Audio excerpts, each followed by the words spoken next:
मौन यात्री। मीरा को देर रात की ट्रेन से घर जाना पसंद नहीं था, लेकिन आज उसके पास कोई और विकल्प नहीं था। बुक स्टोर में उसकी शिफ्ट उम्मीद से ज्यादा लंबी खिंच गई थी और अब वह अकेली रह गई थी। उसने अपनी जैकेट को कसकर लपेट लिया और लगभग खाली प्लेटफॉर्म पर कदम रखा। स्टेशन की रोशनी हल्की थी और टिमटिमाते ट्यूबलाइट्स ठंडे कंक्रीट पर डरावनी छाया बना रहे थे। सुरंगों में से तेज हवा चल रही थी और एक पल के लिए मीरा ने टैक्सी बुलाने का विचार किया, लेकिन पैसे की तंगी थी और उसने खुद को समझाया कि वह जल्द ही घर पहुंच जाएगी। ट्रेन की आवाज गूंजते हुए आई और दरवाजे सरसराते हुए खुले। मीरा अंदर गई, देखा कि डिब्बा लगभग खाली था। कोने में एक बुजुर्ग आदमी ऊँघ रहा था, एक महिला अपने फोन में व्यस्त थी और सबसे पीछे एक हुड पहने हुआ व्यक्ति सीधा बैठा हुआ था। मीरा ने थोड़ी झिझक के साथ बीच की सीट ली और सतर्कता से अपने आसपास नजरें दौड़ाई। ट्रेन ने धीरे धीरे गति पकड़ी। पटरियों पर ट्रेन की लयबद्ध आवाज किसी तरह सुकून देने वाली थी और मीरा ने खुद को थोड़ा आराम करने दिया। उसने अपना फोन निकाला और मैसेज देखने लगी ताकि इस अजीब सी चुप्पी से ध्यान हटा सके। लेकिन जल्द ही उसे एक अजीब एहसास हुआ, जैसे कोई उसे घूर रहा हो। एक ठंडी लहर उसकी रीढ़ में दौड़ गई। धीरे से उसने नजरें उठाईं और देखा कि वह हुड पहने व्यक्ति अब पहले से ज्यादा करीब बैठा था।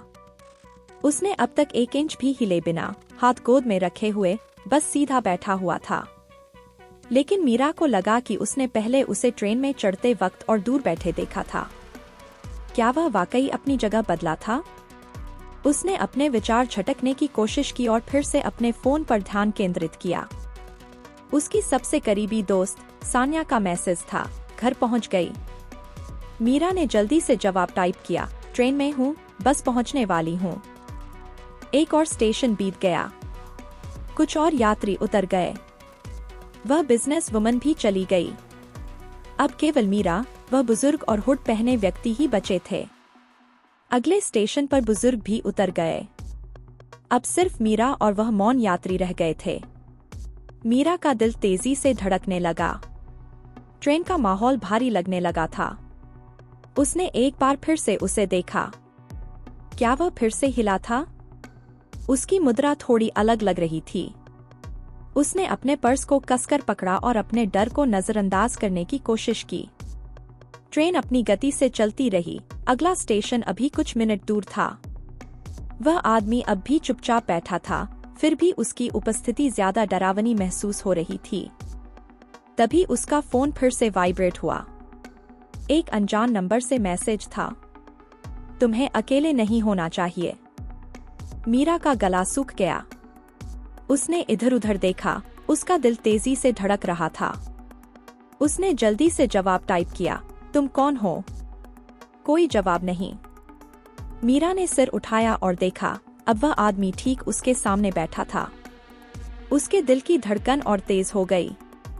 उसने उसे हिलते हुए नहीं देखा था, फिर भी वह पीछे से आगे कैसे आ गया?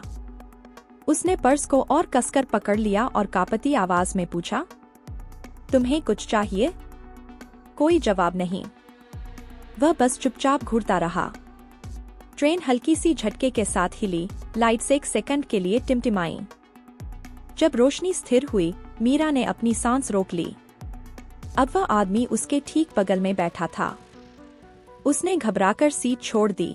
उसका दिल जोर से धड़कने लगा। ये क्या बकवास है? उसने चिल्लाते हुए पीछे हटने की कोशिश की। ट्रेन के दरवाजे अगले स्टेशन पर खुले, लेकिन प्लेटफॉर्म पूरी तरह सुनसान था। स्क्रीन पर स्टेशन का नाम चमका, साउथ एवेन्यू। यह उसका स्टेशन नहीं था, लेकिन शायद उसे यहीं उतर जाना चाहिए। मीरा जैसे ही बाहर भागने को हुई, वह आदमी पहली बार बोला, तुम कुछ भूल गई हो। उसकी आवाज धीमी और जानी पहचानी सी लगी। मीरा सिहर गई। क्या? धीरे से उसने अपने दस्ताने वाले हाथ को आगे बढ़ाया। उसमें एक चांदी की छोटी चाबी थी। मीरा ने उसे ध्यान से देखा। यह उसकी घर की चाबी लग रही थी, लेकिन ऐसा कैसे हो सकता था? उसने जल्दी से अपने पर्स में हाथ डाला। उसका बटुआ, फोन, च्यूइंग गम। लेकिन उसकी चाबी गायब। उसकी सांसें तेज हो गईं। ये तुम्हारे पास कैसे आई? उसने कांपती आवाज में पूछा। उस आदमी ने हल्का सा सिर झुकाकर कहा, तुमने इसे पीछे छोड़ दिया था। नहीं, मैं। उसकी आवाज थम गई। क्या उसकी चाबी गिर गई थी? कोई उसे चुरा कर वापस लौटा रहा था? ट्रेन के दरवाजे धीरे धीरे बंद होने लगे। मीरा का मन कह रहा था कि उसे उतर जाना चाहिए, लेकिन उससे पहले वह आदमी चाबी को उसकी हथेली पर रख चुका था। चाबी छूते ही मीरा के शरीर में एक अजीब सी ठंडक दौड़ गई। दरवाजे बंद हो गए। अचानक ट्रेन की सारी लाइट्स बुझ गईं। पूरा डिब्बा अंधेरे में डूब गया। हवा भारी और दम घुंटने वाली हो गई। ट्रेन जोर से झटके खाने लगी, जैसे किसी ने उसे जबरदस्त तरीके से हिला दिया हो। और फिर पूरी तरह शांति। जब लाइट्स वापस आईं, मीरा अकेली थी। वह हुड वाला आदमी गायब हो चुका था। मीरा का हाथ कांप रहा था। चाबी अब भी उसकी हथेली में थी, वैसी ही जैसी उसकी थी, लेकिन कुछ अलग सा महसूस हो रहा था। ट्रेन पूरी तरह खाली थी, बस पटरियों की हल्की गूंज सुनाई दे रही थी। ट्रेन उसके स्टेशन पर रुकी। वह धीरे धीरे प्लेटफॉर्म पर उतरी। उसका मन अब भी इस घटना को समझने की कोशिश कर रहा था। उसे डर था कि वह आदमी प्लेटफॉर्म पर होगा, लेकिन वहां कोई नहीं था। मीरा जल्दी जल्दी अपने घर की तरफ बढ़ी, हर कुछ कदम पर मुड़कर देखती रही। घर पहुंचने पर उसने दरवाजे पर हाथ रखा। चाबी अब भी ठंडी महसूस हो रही थी। गहरी सांस लेकर उसने ताले में डाली।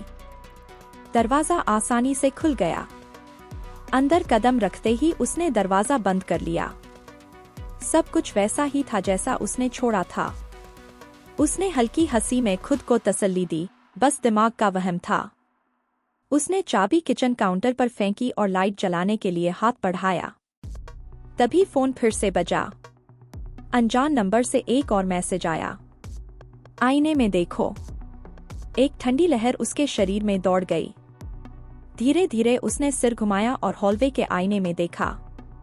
और वहां उसके ठीक पीछे वही हुड पहने व्यक्ति खड़ा था।